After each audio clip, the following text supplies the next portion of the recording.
হযরত wise করনী রাদিয়াল্লাহু তাআলা আনহু যখন 9 বছর ছিলেন বাবা চলে গেলেন। কাপড়ের ব্যবসা ছিল, হঠাৎ করে দোকান থেকে কাপড় চুরি হয়ে গেলেন। মা অসহায় হয়ে গেলেন। ওই জায়গাটা বেচে পাহাড়ের মধ্যে চলে গেলেন, জঙ্গলের মধ্যে চলে গেলেন। জঙ্গলে গিয়ে মার গোলামি করলেন। মাকে মাথার উপর নিলেন, মাকে বুকের উপর নিলেন। আজকে আমার মা যদি পেশাব পায়খানা করে আমরা কি করি? বলি মা পেশাব করেছে, মা পায়খানা করেছে, কিন্তু ওয়াইসুল করনী মার সেবা করেছেন। মার হাজত হলে পরিষ্কার করতেন ওয়াইসুল করনী। নবীরে দেখার জন্য পাগল হয়ে গেলেন। নবী বললেন, না না, মার গোলামি করলে নবীরে পাবা, মার গোলামি করলে নবীরে পাবা। ওয়াইস করনী মার খেদমত করে, মার সেবা করে জঙ্গলে যখন বসবাস করলেন, পাহাড়ের উপর যখন বসবাস করলেন, ওয়াইস করনী মার জন্য ফল ফ্রুটের ব্যবস্থা করলেন। মার খেদমত করতে করতে একদিন আমার নবী মসজিদে নববীতে এমন প্রেমের বাজারে ডাক দিয়ে বলে, উমর দাঁড়িয়ে যাও, আলী দাঁড়িয়ে যাও, তোমাদের জন্য বুশরা লাহুমা, সুসংবাদ রয়েছে। উমর খুশি হয়ে গেলেন, আলী খুশি হয়ে গেলেন। বলছেন, আর দেরি করিও না, আমার একটা পাগলা আছে, আমার আশেক, যেই মাকে রাজি করেছে আমি নবী তারে বুকে নিলাম। আর দেরি করিও না, ওয়াইসুল করনী করণ শহরে গিয়ে আমি নবী যখন দুনিয়া থেকে জাহিরি ভাবে চলে যাব, আর দেরি করিও না, আমার জুব্বা মুবারকটা আমার ওয়াইস করণীকে উপহার দিয়ে দিও। নবী চলে গেলেন। নবীর হুকুম অনুযায়ী উমর রাদিয়াল্লাহু তাআলা আনহু, মাওলা আলী রাদিয়াল্লাহু তাআলা আনহু চলে গেলেন করণ শহরে। করণ শহরে গেলেন, সবাইকে বললেন, আমার নবীর একটা আশেক আছে ওয়াইসুল করনী। সবাই বলেছে পাগলা, তার কোনো হুঁশ নাই, তার খাবারের ঠিক নাই।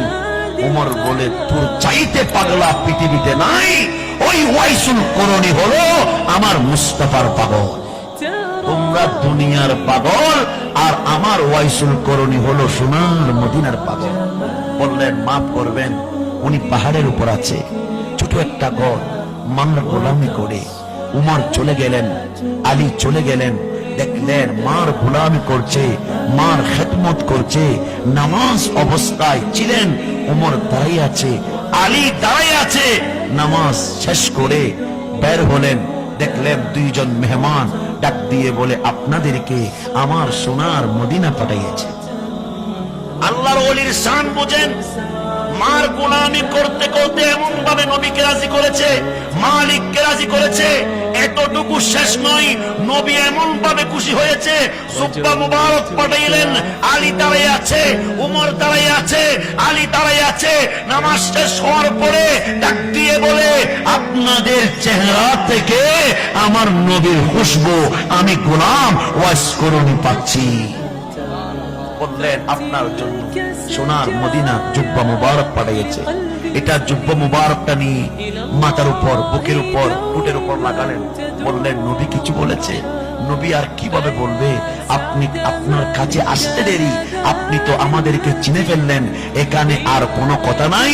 আমার নবী বলেছে আল্লাহ যেন নবীর উম্মতকে যেন ক্ষমা করে দেয়, আপনাকে দোয়া করতে বলেছে। দেখেন, আপনাকে কেন দোয়া করতে বলেছেন?